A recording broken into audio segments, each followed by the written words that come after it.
COVID Jim. I'm here today. You know, yesterday, the day before, I was apologizing for being sick with COVID, but the show goes on. So here we are. We're still hopefully getting a little bit better. Be careful. The thing is happening where COVID has decided, well, I was bored and I'm gonna get to work, making some people sick.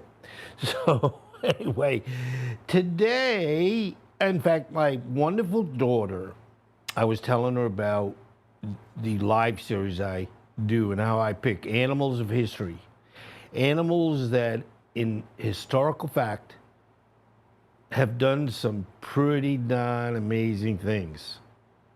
And today, we're talking about Smoky the War Dog. Now, would you ever think that an animal, or a dog in this case, would be so wonderfully making efforts to help the war? Pretty darn amazing. By the way, World War II, and yes, we've done before dogs that were in World War I. So, I hope we don't have a World War III, but the dogs and the animals, the horses, they all line up and say, I'm ready to help you jerks, but anyway, for getting us into war, but I'm here. Talking a little bit about Smoky. Okay, again, Smoky the War Dog, a terrier. In fact, he was a Yorkshire Terrier who served during World War II and is considered one of the first therapy dogs. Now, as you know, I go on to tangents. When I used to market healthcare services, I was in healthcare for 30 years before I went into the generator business. But anyway, I used to do exposés on wonderful dogs and cats that would be brought into nursing homes when I'm not a nursing home caliber at this point, but I hopefully I will try not to be. But bottom line, they would bring in dogs, they would bring in cats. Now cats, love cats too. I want to do equal time. But what cats would do, and this is kind of creepy, they would know if a resident in the nursing home was going to pass away. I don't mean like in 2 minutes. I'm talking about in some very short time after this.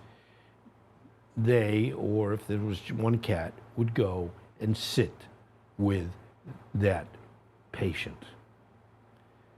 Now, yeah, I keep talking to Jamie, because my Jamie, you know Jamie, she is smart, and I just keep saying, Jamie, please pick the next lottery numbers to win. So she's working on that for me.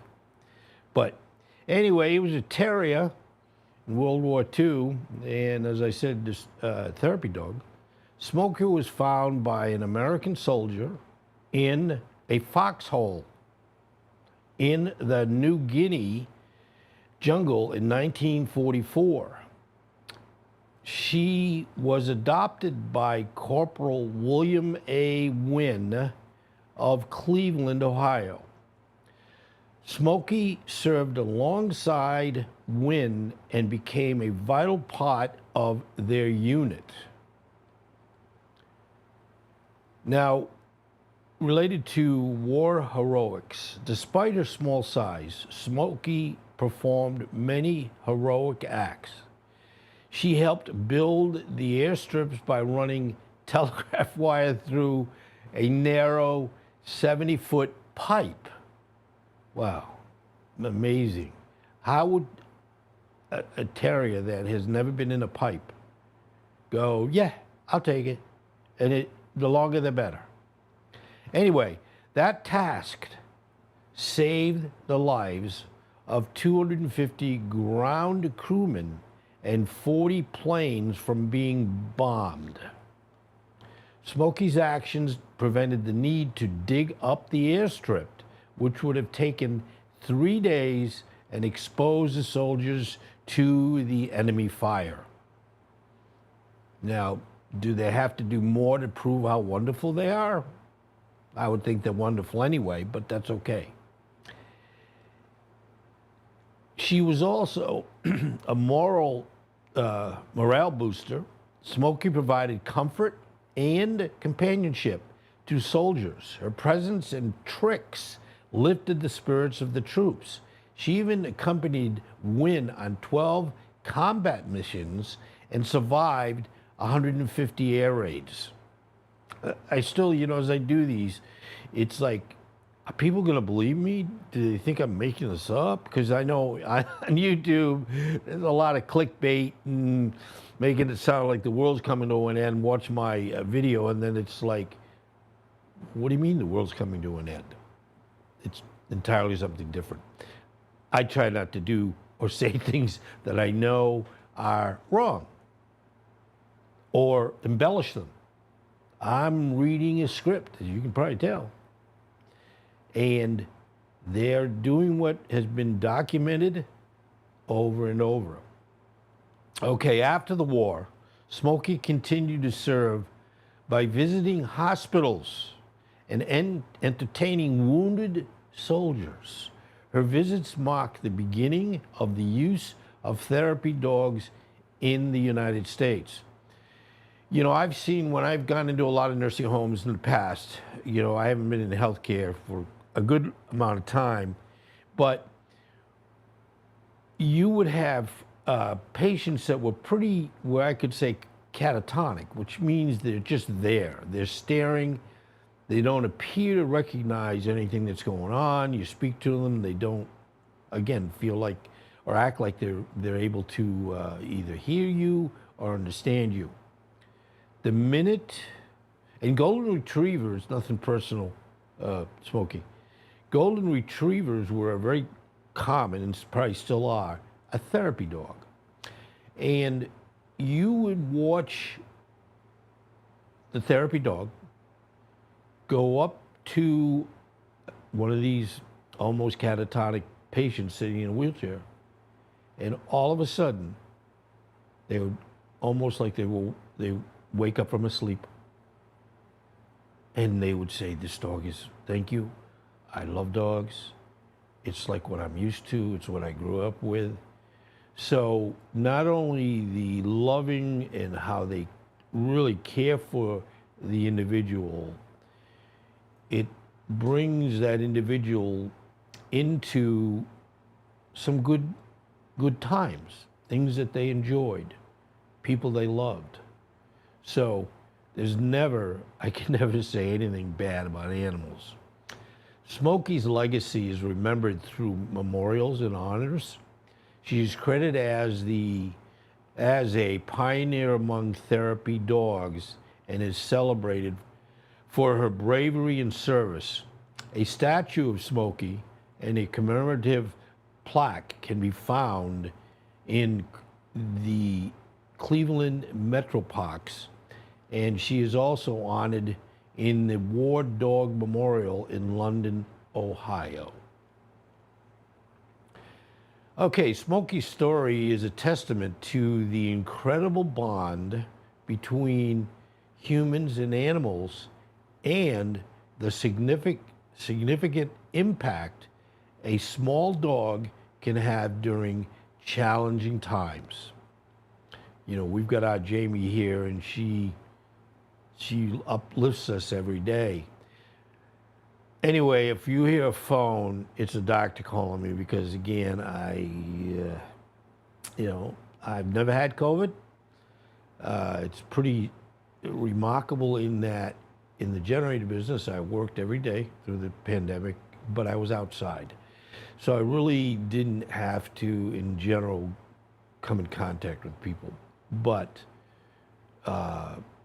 this one kind of like snuck up on you because I've had 4 shots, and thought we were past that, but as indicated on what they're saying on on the news, that COVID is back. The good news. Now, I feel pretty rotten. I'll be the first one to admit it. My daughter is feeling pretty rotten. She's not here. We're in Naples, Florida, and Rebecca and her husband Tony and their wonderful little man Owen is they're in Fort Lauderdale.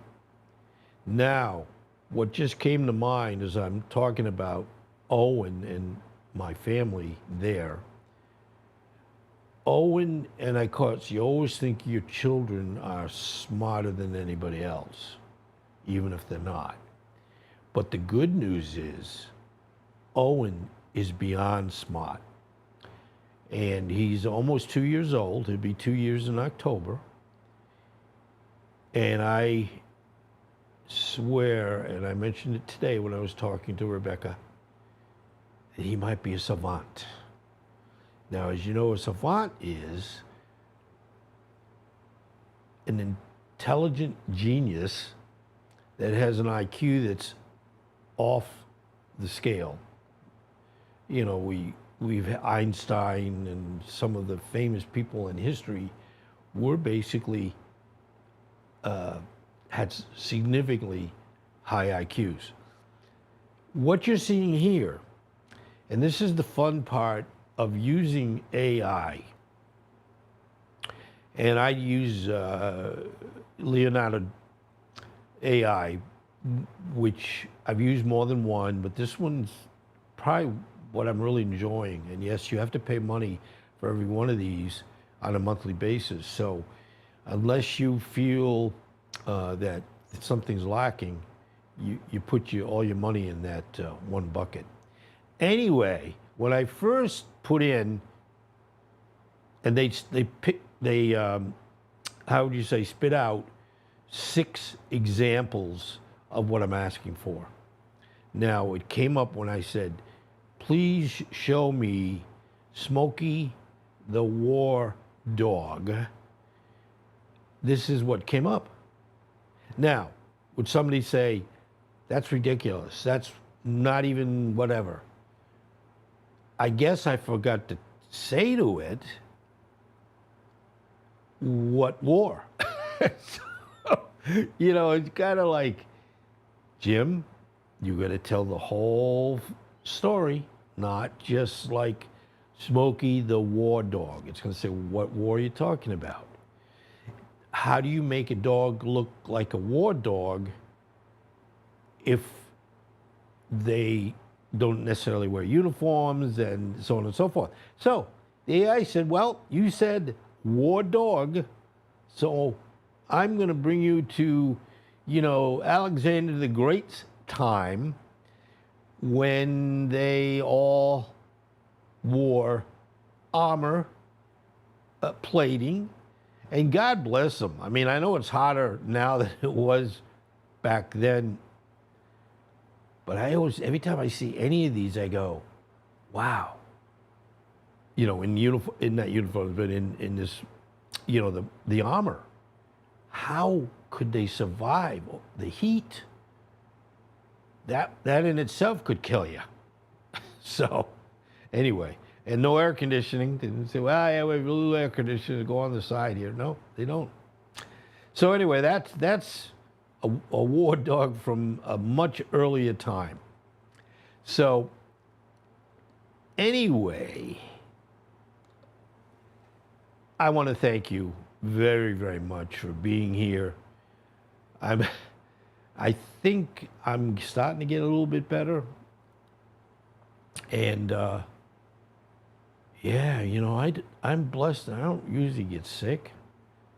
And how I feel basically is like a flu. And I haven't had flu in a long time. So be careful out there, because I do everything I can to keep myself healthy.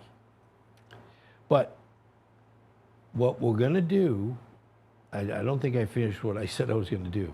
That's when you get older. You little things escape. We're going to do a special on Owen. Well, I know that's not an animal thing, and you know I stick pretty true to making sure it's all animal related, but he's such a wonderful little boy, and Rebecca's great, Tony's great, and they should really be in their own movie.